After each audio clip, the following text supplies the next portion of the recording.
자, 모두들 반갑습니다.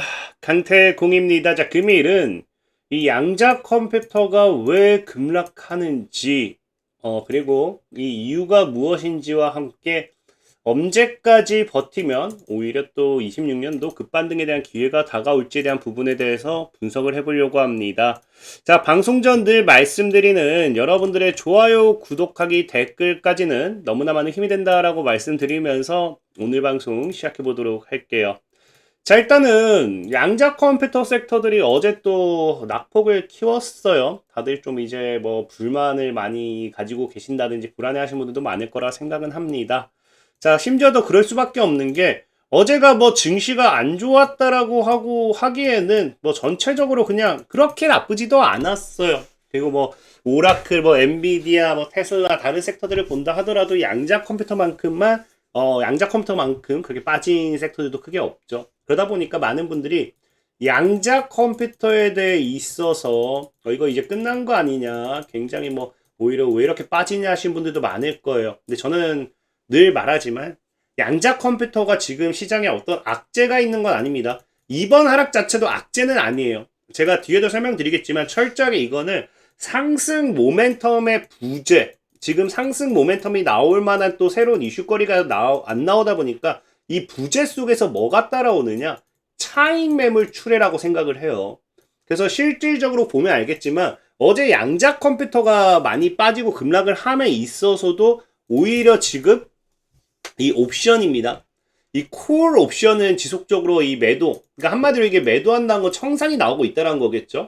되는 만큼 풋 옵션에 대한 거는 크게 늘진 않아요. 한번 이제 이 급락 순간적으로 무너지면서 풋 옵션이 올라왔다가 그 다음에 늘지 않습니다. 그게.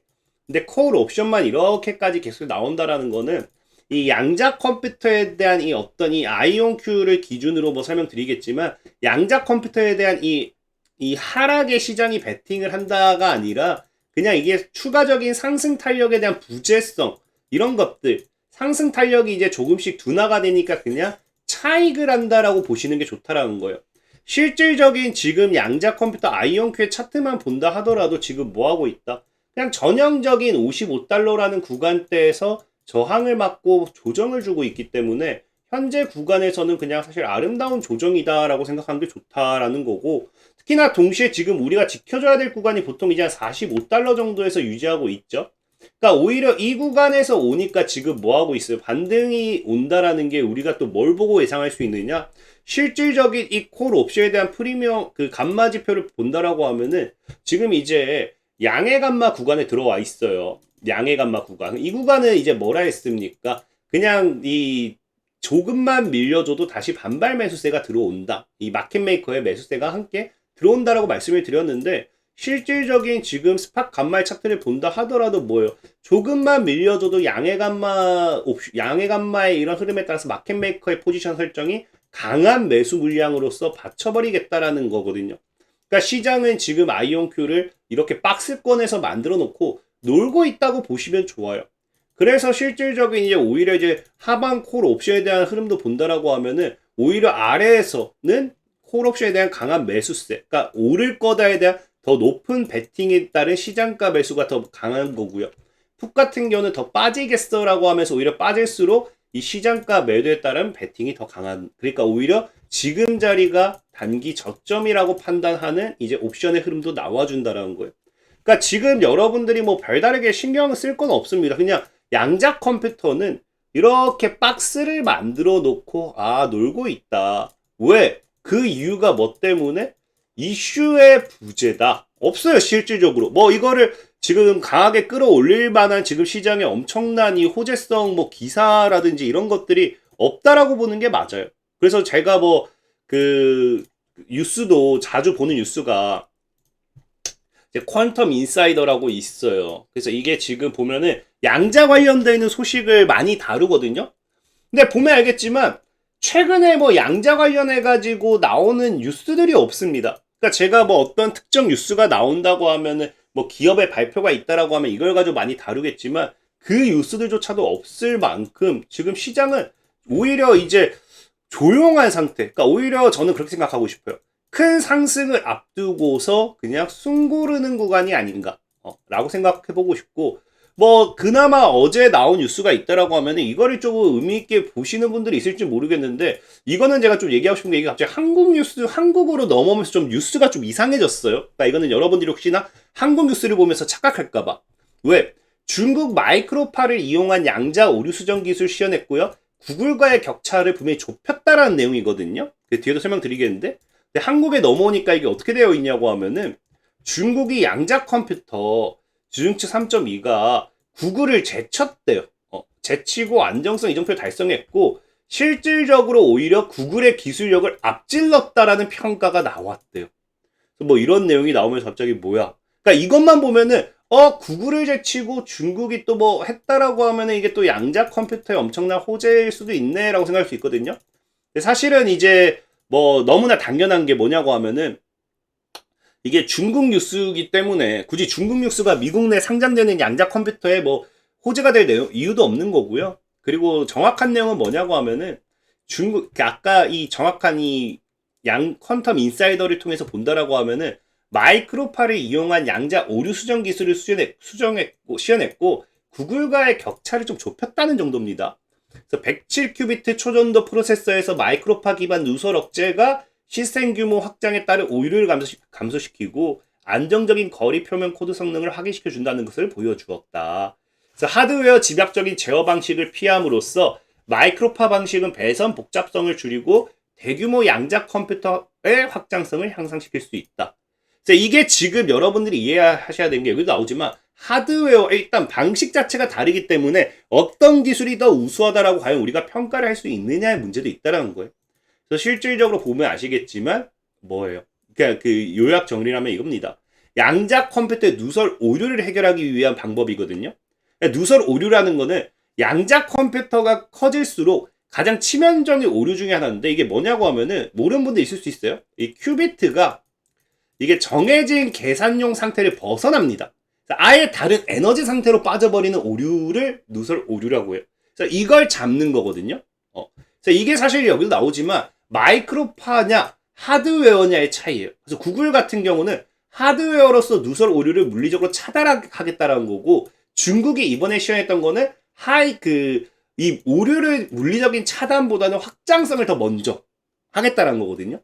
그래서 지금 보다시피 그 구글 같은 경우는 현재 기술 중 가장 안정적인 성능을 보여주면서, 오히려 다만 단점이 이런 배선 문제도 있을 거고, 그러다 보니까 대규모 확장에 대한 한계가 이쪽으로 존재하는 부분이 있었어요. 그다음 중국 마이크로파 같은 경우는 추가 배선이 불필요하죠. 마이크로파기 때문에. 대규모 시스템 구축에 매우 유리. 그래서 지금 노이즈 관리가 매우 민감하여 장기 안정성이 아직 검증이 안 된 상태라는 거예요. 그러니까 이거를 뭐 기술적으로 지금 뭐 구글이 뛰어넘었다라고 할 수 있나는 모르겠지만, 이 두 가지도 방식도 달라요. 구글 같은 경우는 그냥 하드웨어 마이크로 차이겠지만 하드웨어를 통해서 안정성을 먼저 잡았잖아요. 안정성. 그래서 그 구글은 이 하나라도 확실하게 잡고 그 다음을 연결하는, 그러니까 확장은 그 다음이고 하나라도 완벽하게 잡자라는 방식이라고 하면은, 중국은 확장 가능한 길을 먼저 만들어 놓고 여기서 안전한 거는 바로 다시 또 하겠다라는 거예요. 그러니까 확장성이 먼저냐 안정성이 먼저냐 그 차이기 때문에, 이게 사실 뭐 엄청난 이 뉴스가 엄청나게 이 중국이 구글을 앞섰다 이것도 아닙니다.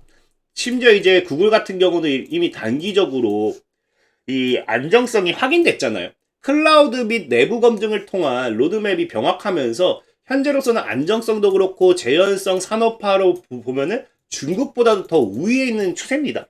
다만 이제 중국이 이게 진짜 안정성까지 이제 확보가 된다라고 하면은 이야기는 좀 달라지겠죠.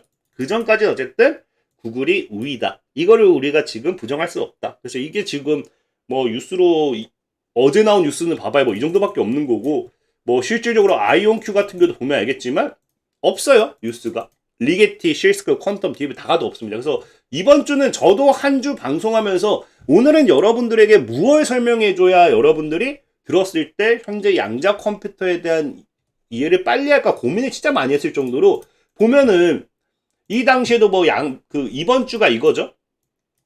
미국 양자 컴퓨터 필수 인프라 선도 결국엔 이게 어디 주였죠? 어디 주에서 투자한다. 미국 그 AI 반도체 그 뭐였을까 반도체 지원법을 양자 이 산업에 대해서 투자한다 뭐 그거였고요. 뭐 상승에 올인한 이유도 다른 부분의 또 관점이었죠. 그러니까 양자 관련되는 실질적인 이 이슈가 어떤 특별한 이슈가 이번 한 주는 진짜 안 나오는 시장이었어요. 그러니까 오히려 제가 봐도 고점에서 이렇게 조정을 줄 수밖에 없는 그냥 보유한 사람 입장에서도 그냥 재미없으니까 정리할 수밖에 없는 시장이었다 좀 생각해보고 있습니다. 그래서 그런 부분이고요. 자, 그리고 그럼 우리가 이제 언제까지 아마 이런 시장 가져갈 거냐? 너무 간단해. 연말이기 때문에 이제 CES 2026에서 또 양자 컴퓨터 관련되는 이슈가 나오겠죠. 이때까지는 아마 조용한 행보를 이어갈 확률이 굉장히 높아요. 굉장히 재미없겠죠. 다만 이걸 잘 찾는다라고 하면은 다시 한번 26년 또 양자의 강한 상승을 또 기대해 볼 수 있지 않을까 좀 생각해 보고 있고. 자, 그리고 제가 이제 또 최근에도 말씀드렸지만 26년도에는 이제 계좌 불리기 위한 또 프로젝트를 진행하고 있어요. 스윙주를 다시 이제 이게 국내 스윙에서 이제 끝내고 끝낸 게 아니라 국내도 하지만 이번에 해외 주식도 이제 추가를 했어요. 최근에 이제 퀀텀스케이프 같은 경우도 우리 회원분들 200%까지도 수익을 받는데 그런 이 매매를 통해서 이제 해외 주식도 같이 리딩을 병행해 보려고 해요. 그래서 해외 주식도 관심 있다 하시는 분들은 이번 강태공 프로젝트 2026 한번 참고해 보시면 좋을 것 같다라고 말씀드리고 이거 자세한 방송 내용은 링크를 남겨놓도록 할게요. 자, 그러면 모두들 주말 잘 보내시기 바라면서 자 모두들 안녕.